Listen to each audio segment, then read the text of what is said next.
Você deve estar pensando que meditar é contemplar, mas não é. Do ponto de vista da estrutura e função cerebral, meditar e contemplar são atividades muito diferentes e efeitos também bem diferentes sobre o cérebro. Quando você se concentra num tema, numa paisagem ou numa ideia de qualquer natureza e reflete, digamos, sobre isso de maneira profunda e introspectiva, nesse momento você está contemplando.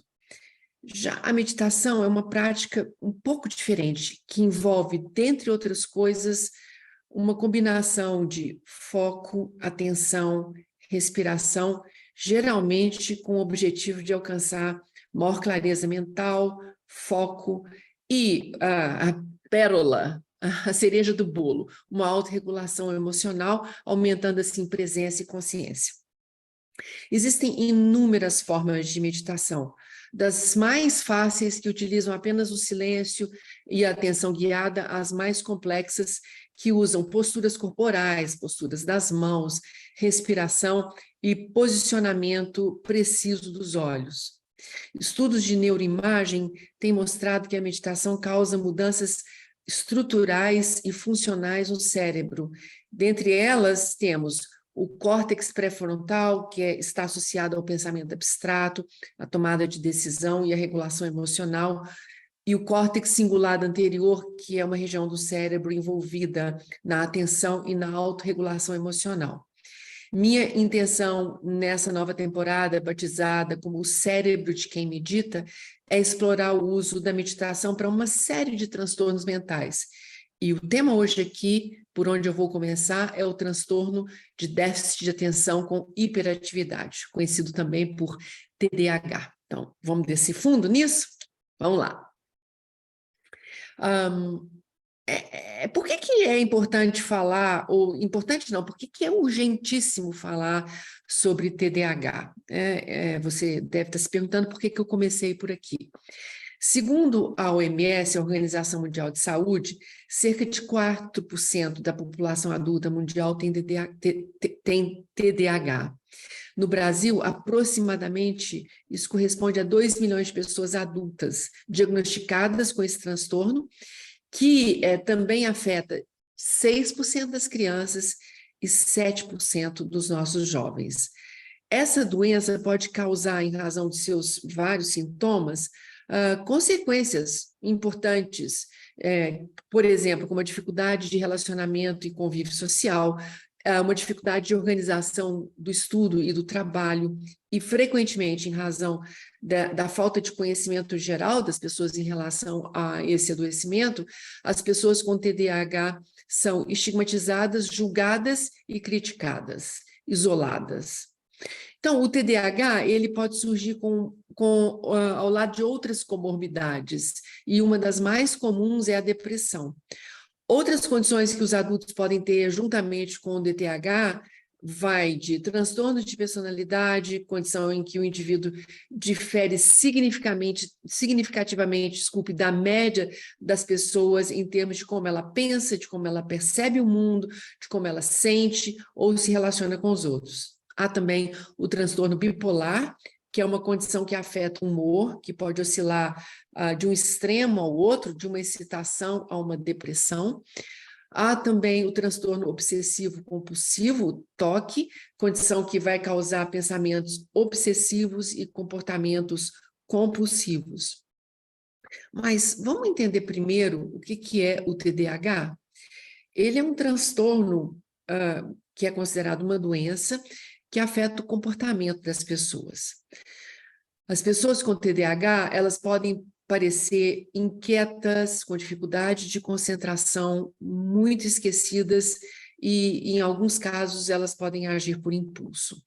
Esses sintomas não precisam estar todos juntos para que se configure um TDAH. Uma pessoa pode ser inquieta, por exemplo, falar muito, perder os objetos sem apresentar qualquer impulsividade. Então, há uma combinação. os sintomas de TDAH tendem a ser notados em uma idade bem precoce e podem se tornar mais perceptíveis quando, por exemplo, precocemente, quando uma criança, você observa em que aquela criança tem algo diferente, mas quando ela começa a frequentar a escola, esses sintomas se tornam bem claros. E sobre o que causa, a herança genética parece ser um fator importante para o desenvolvimento da doença. Muitas pessoas com esse diagnóstico têm TDAH também na família, então é uma história familiar. Entretanto, não se acredita que esse adoecimento esteja relacionado apenas às falhas genéticas.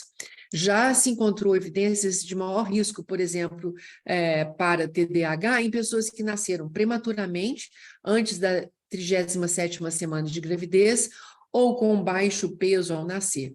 Então, existe uma relação muito direta entre o TDAH e a epilepsia, por exemplo, ou com danos cerebrais, que ocorrem tanto no útero quanto depois, quando há uma lesão grave na cabeça, num período mais posterior na vida. Como as causas do TDAH não são totalmente compreendidas, dada essa complexidade na qual os sintomas se inserem como origem, né? A origem é bastante complexo, e tudo indica que eles, por isso mesmo, se inserem numa convergência de vários fatores que vão dos genéticos aos ambientais e neurológicos. Esse transtorno deveria ser tratado por meio de várias abordagens também, incluindo a meditação. Entre essas outras abordagens, eu ainda citaria a terapia comportamental, terapia psicológica comportamental, apoio educacional, em alguns casos, medicamentos. Mas vamos agora olhar para o cérebro de uma pessoa com TDAH.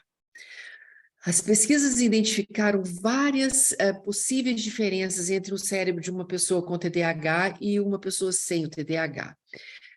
Por exemplo, quando a gente usa varreduras cerebrais com imagem, elas sugerem que certas áreas do cérebro podem ser menores nas pessoas com TDAH, ou maiores, então existe uma discrepância, ela sai um pouco da curva do que se espera da normalidade, entre aspas, a normalidade aqui, né? Quando se observa pessoas que não têm TDAH, elas são marcadas, então, como um parâmetro de normalidade para o cérebro. E nas varreduras se observou que o cérebro de pessoas com TDAH variam demais em tamanho e forma. Outros trabalhos sugeriram que as pessoas com TDAH podem ter um desequilíbrio de neurotransmissores no cérebro. Mas em 2022 foi realizado um extenso rastreamento para observar o que acontece no cérebro de pessoas com TDAH. Para isso, eles utilizaram imagens de ressonância magnética funcional. Esse estudo é um marco, ele é importante ser citado, e eu quero chamar bastante a atenção de vocês para isso. Os resultados desse trabalho mostraram uma atividade bem atípica em redes neurais em pessoas com TDAH, associadas a 3 importantes funções cerebrais. O primeiro delas, controle cognitivo, a segunda região é relacionada à atenção e a terceira, a memória de trabalho. Então, foi identificado também que partes do cérebro relacionadas à regulação emocional e à motivação são atípicas em pessoas com TDAH. A gente pode até dar um exemplo. A rede de modo padrão, chamada na neurologia de default mode, é aquela que nós acionamos quando nós estamos numa mente errante. A gente já falou disso num outro momento. Essa mente que está no passado, no presente, no futuro, criando, ela não para. Essa rede default ou mente errante é muito mais ativa em pessoas com TDAH, principalmente quando elas estão realizando tarefas. Então, veja o drama, a pessoa está tendo necessidade de se concentrar para realizar uma determinada tarefa, naquele momento, em vez de a pessoa ficar focada e dedicada àquilo que ela tem que fazer, o cérebro dela entra no modo default, na mente errante, e ela então começa a ser importunada na sua intenção de estar focado. Então, o cérebro funciona num modo operativo muito pouco propício para concentração e foco. Ele está mais no modo de divagação. Ele divaga realmente muito mais. Algumas pessoas com TDAH têm estratégias de enfrentamento e de apoio, elas são boas o suficiente para contornar o problema. Nem todo mundo com TDAH precisa de medicação, mas as pessoas sofrem demais. Normalmente, quando o contexto muda, os sintomas do TDAH podem se tornar menos controláveis. Então, algumas situações comuns que acionam esses gatilhos da crise são, por exemplo, quando as pessoas enfrentam mudanças repentinas de trabalho, de casa, em relacionamentos, ou quando elas se tornam pais e precisam gerenciar mais gente do que apenas a si mesmas. Então, esses são momentos em que funcionam como gatilho. Para as mulheres, por exemplo, as alterações hormonais, principalmente durante a perimenopausa, podem desencadear sintomas muito intensos de TDAH.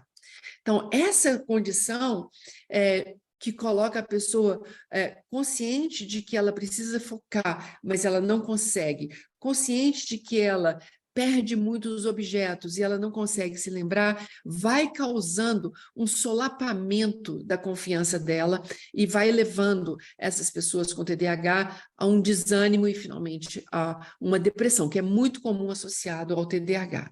Então, o que a gente pode fazer? Eu queria trazer aqui, então, a meditação para TDAH, que é uma coisa simples. De cara, a gente pode afirmar que há um benefício imediato da meditação, quando a gente está falando do TDAH, indireto, porque como a meditação ela nos ajuda melhor no manejo do estresse, então, indiretamente, isso vai associar a uma melhora e uma ajuda no TDAH, porque a meditação diminui o estresse, diminui a ansiedade e ajuda a regular na depressão, que são sintomas que advêm do TDAH. Apenas isso já colocaria a meditação num ponto ou numa relevância muito grande como uma ferramenta para aquelas pessoas que têm TDAH. Mas tem muito mais no horizonte, né, gente? As pesquisas do uso da meditação como terapia para TDAH estão, de fato, apenas começando. Houve uma revisão muito grande dos artigos publicados até 2021, que foram analisados, que nessa revisão foi analisada 31 estudos apenas da técnica de mindfulness para o TDAH. E essa revisão conclui que essa técnica não se mostra tão efetiva em crianças com TDAH, mas para adultos que já estejam sob tratamentos, a mindfulness pode ajudar muito. Então, veja, existe um limite da mindfulness. A mindfulness, ela ajuda muito quando já existe um apoio, então você entra com a mindfulness para diminuir a gravidade e a intensidade dos sintomas que vêm junto com o TDAH. Para a criança não se mostrou nada efetivo. A professora chamada Zilosva, do Departamento de Psiquiatria da Universidade de Minnesota, ela afirma, com base nos dados existentes até aquele momento, que foi 2021, que os sintomas de TDAH, se eles forem de leves a moderados, a meditação mindfulness pode ser um ótimo tratamento isoladamente.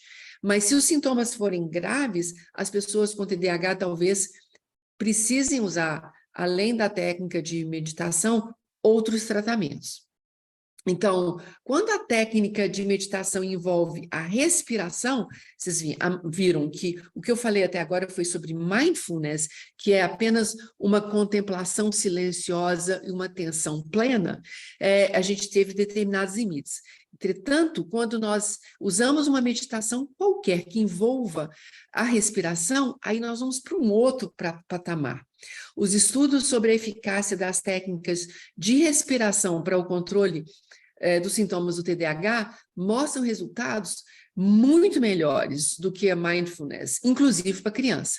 Sabe-se, por exemplo, que os exercícios de respiração profunda, envolvendo o movimento do diafragma consciente, que são aqueles que no Kundalini Yoga nós usamos demais, de inspirar, sustentar, expirar, sustentar, pausar, eles melhoram a atenção e reduzem a hiperatividade em crianças com TDAH.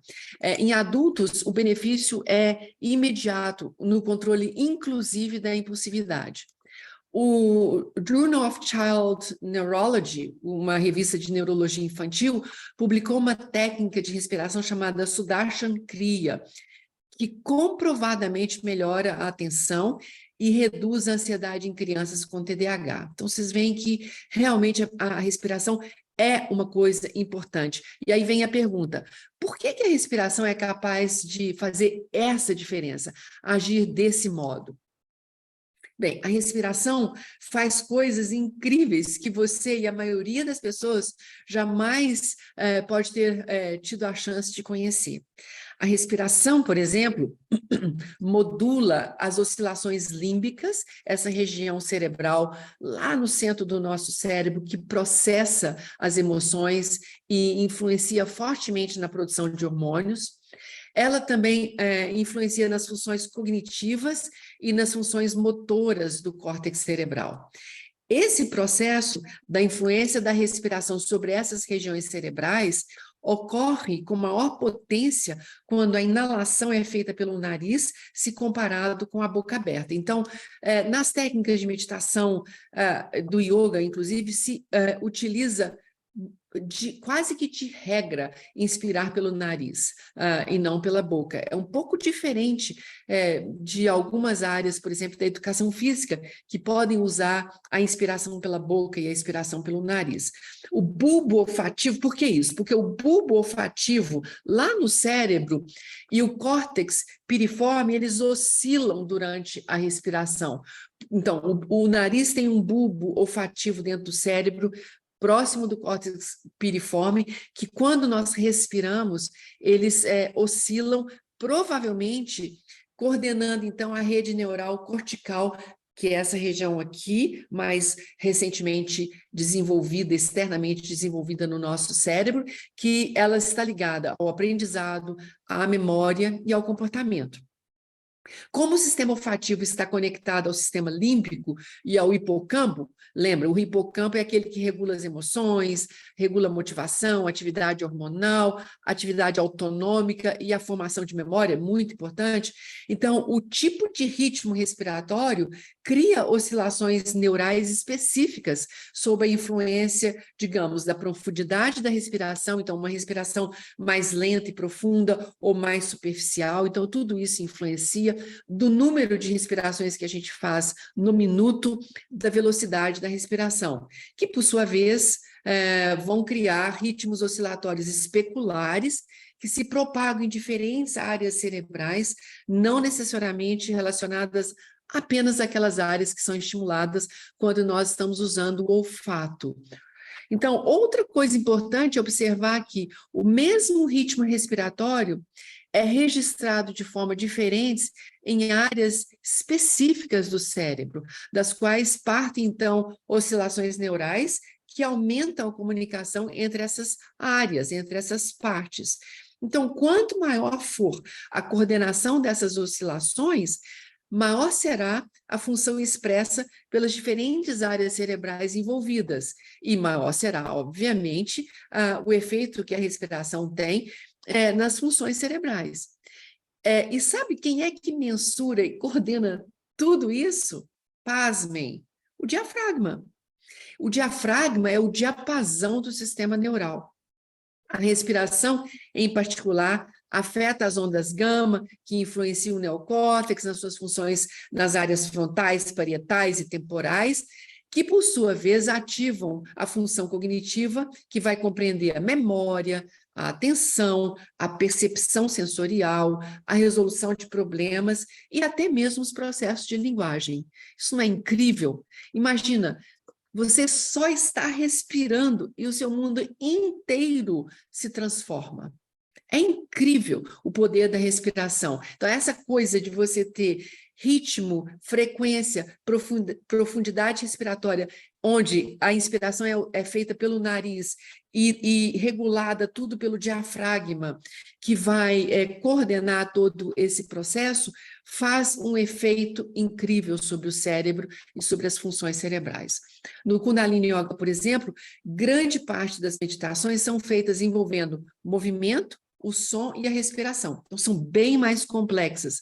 Quando esses três elementos estão associados, algumas técnicas, como, por exemplo, a Kirtan Kriya, a Sudarshan Chakra Kriya, ou mesmo as respirações segmentadas, podem ser o divisor de águas para quem sofre com TDAH.